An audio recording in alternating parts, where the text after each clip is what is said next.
I'm on one of those lakes today that's dotted all over the Midwest. I mean, you can find lakes like this about anywhere, and there's a lot of weeds in it. But along with the weeds, we got great pike fishing, we got walleyes in here, we got crappies, we got bluegills, you name it, they're here. Because the weed growth gives them everything they need. It gives them some cover, it gives them areas to eat, gives them oxygen. I mean, really the weeds are what make this system work. But it gets a little bit hard sometimes to catch fish in these systems because deciphering where you want to fish can be tricky. What I'm trying to do today is fish right over the top of the weeds. So what I'm doing is I'm looking for depths where the weeds might come up halfway up the water column. Now, if you look at a 2D sonar, and this is really cool because on this Humminbird Helix, I'm able to actually show you a split screen that shows you everything.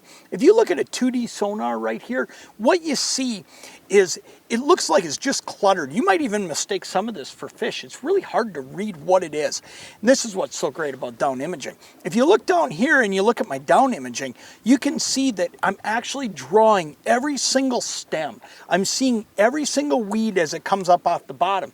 And because it draws you that picture, you can see exactly what you want to know. I know that I've got 5 to 7 feet below the surface of clean water that I can fish. I can see how thick the weeds may be, how thin they may be. I can see if they're laying down or sticking up, which is going to make a difference as the year wears on and some of these weeds start to die off. You're going to want to try to find those weeds that are alive and sticking up.